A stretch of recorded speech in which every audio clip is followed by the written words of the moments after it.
Welcome, rescuers, to Fire Engineering's Training Minutes. I'm Dave Dalrymple.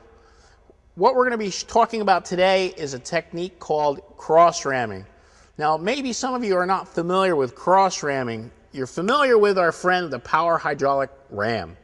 We've always used the ram to displace a dash, push it forward, push it up out of our way. So you're used to using a ram in that way. However, maybe you're not used to. And think about it. Think about the size of cars today. A lot of times vehicles today, because of their inherent design, vehicles want to absorb energy. They kind of crush and get damaged, and they compress towards the passenger cell. But what happens when that crush, either from a side impact, impacts into the passenger cell, or because of the severity of damage, it actually intrudes into the passenger cell from the front or the rear?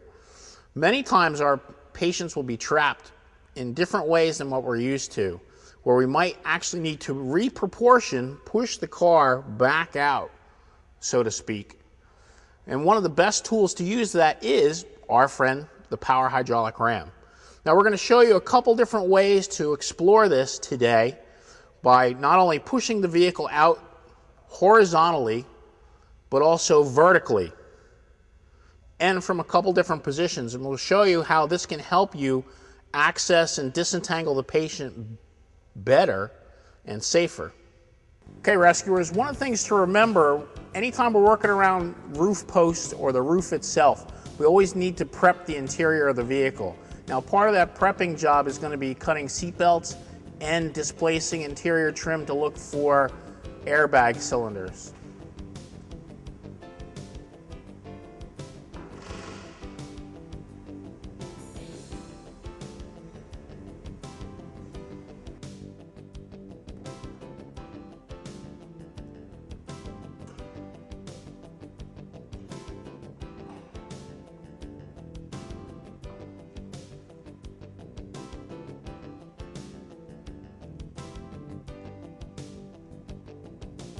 Now you'll notice, rescuers, also to protect the patient, we've inserted a piece of hard protection in that area between the patient and where the rescuer is doing work.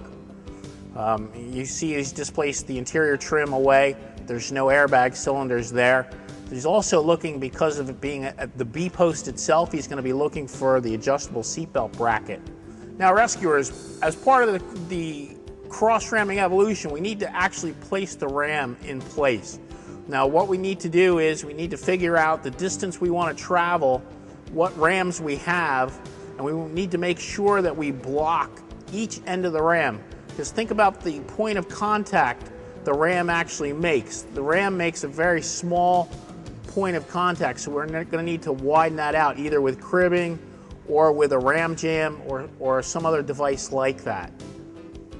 Now, rescuers, you can see the crew has come in, the ram is in place, they've extended it out. Now they're going to begin the cross-ramming evolution itself. Now think about as the ram extends and starts to move the vehicle, we need to watch the ram itself, we need to watch our patient, so none of the vehicle parts itself comes back onto the patient. As we take our time, we might need to reposition the ram either higher or lower on that roof post.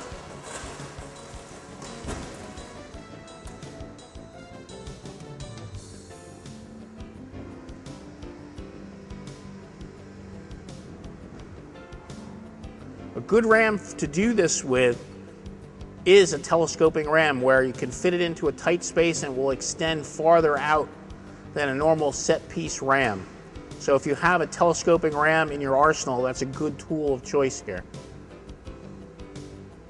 Okay, rescuers, one of the things, as you'll notice, we've had to readjust the ram.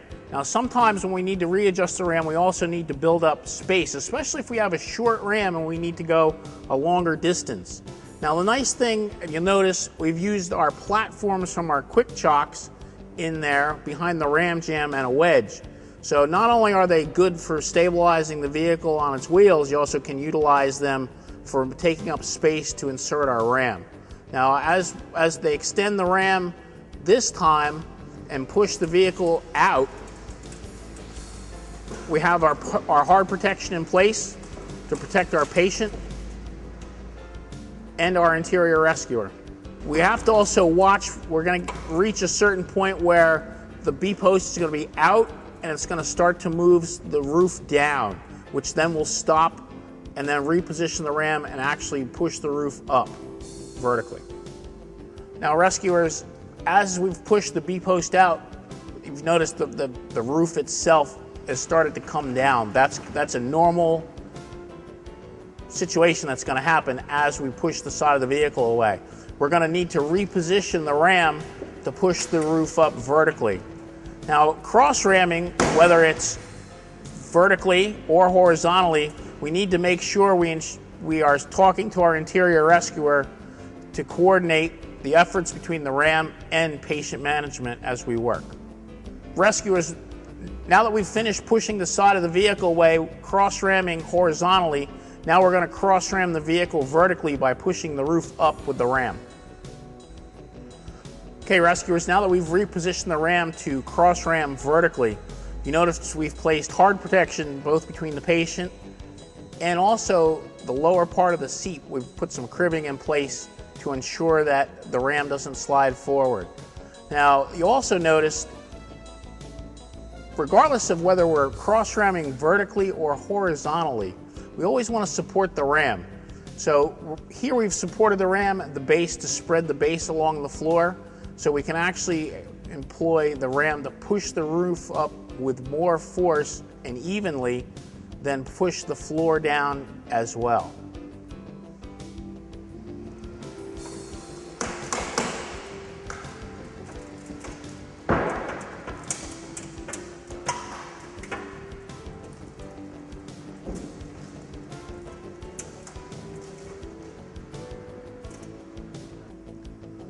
Now rescuers, besides using the cross-ramming technique to reproportion the vehicle because of damage, what happens if this vehicle, say this vehicle, for example, was a brand new Volvo, say like an XC60, where all the roof posts are all filled with boron steel reinforcements, and your hydraulic cutter couldn't cut this roof post?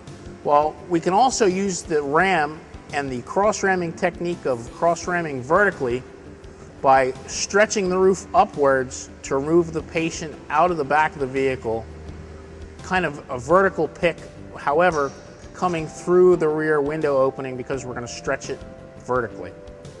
Now, as you can see, the crew's setting up the ram to do this. They're going to set a base across the base of the ram to spread the load out. They're also going to tent the roof up vertically.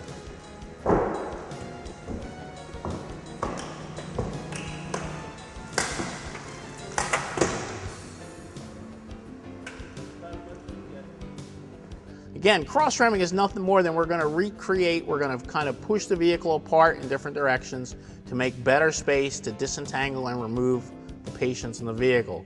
But always remember, you need to put hard protection, a barrier between your tool work, your patient, and the interior rescuer.